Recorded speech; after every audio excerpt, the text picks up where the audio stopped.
हं.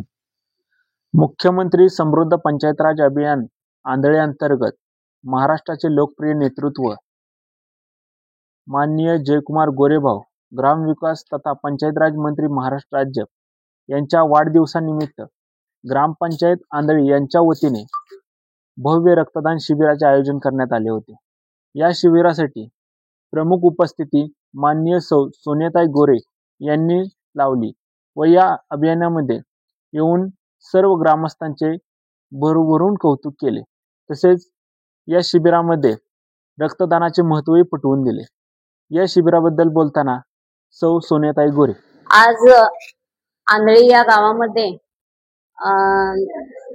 मुख्यमंत्री समृद्धी योजनाच्या अंतर्गत आणि पंचायत राज अभियान याच्या अंतर्गत जी आंधळी गावामध्ये जे अभियान चालवलं जाईल त्याच्यामध्ये भाऊंच्या वाढदिवसानिमित्त पण तुम्ही जे रक्तदान शिबिर आयोजित केले त्या शिबिरासाठी माझं खरं तर सगळ्यांना खूप साऱ्या शुभेच्छा।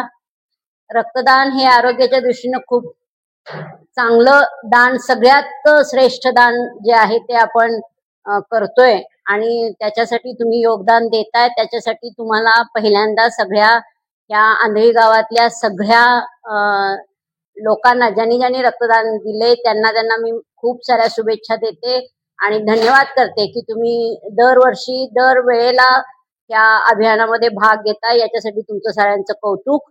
आणि ही जी पंचायत राज अभियानाची जी पूर्ण गावागावामध्ये जी योजना चालू आहे त्या योजनेमध्ये आंधळी गाव हे खूप ताकदीनं उतरलेलं आहे आणि ती ताकद गावातली सगळी लोक त्याच्यासाठी सहभाग घेऊन त्याच्यामध्ये खूप चांगल्या पद्धतीनं काम करतील आणि आंधळी गाव सगळ्या गावामध्ये श्रेष्ठ गाव ठरावं अशी मी तुम्हाला सगळ्यांना शुभेच्छा देते। कारण ही स्पर्धा फार अतिशय टफ अशी स्पर्धा आहे ती आपल्या नामदार जयकुमार गोरे भाऊंनी चालू केली आहे देवाभाऊंच्या सहकार्यानं।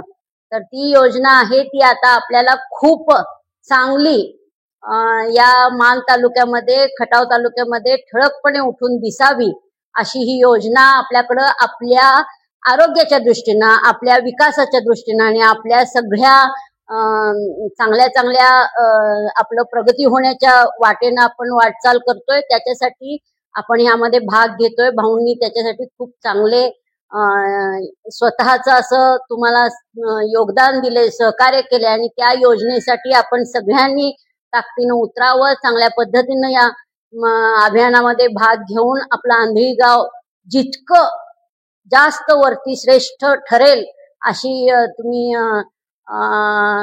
ताकद तिथे वापराल अशी माझी अपेक्षा आहे आणि त्याच्यासाठी तुम्हाला खूप साऱ्या माझ्याकडून शुभेच्छा आहे। आज आपण हनुमानाच्या मंदिरामध्ये ही योजना चांगल्या पद्धतीनं राबवतोय त्याच्यासाठी परत एकदा तुम्हाला खूप साऱ्या माझ्याकडून आणि भाऊंच्या वतीनं पण खूप साऱ्या शुभेच्छा आहे। असंच चांगलं काम करत राहा आणि आपली प्रगती करा। विकासाच्या वाटेनं आपण जातोय, खूप चांगलं काम करतोय तर त्याच्यासाठी तुमचं सगळ्यांचं सहकार्य तर आहेच, पण इथून पुढे सहकार्य आणि आशीर्वाद तुम्ही सगळेजण देत आपण प्रगतीच्या मार्गाने पुढे जाऊ अशी अपेक्षा, अशी हनुमानाच्या चरणी वंदन करून मी तुम्हाला परत एकदा शुभेच्छा देते आणि थांबते। जय हिंद, जय महाराष्ट्र, जय हो।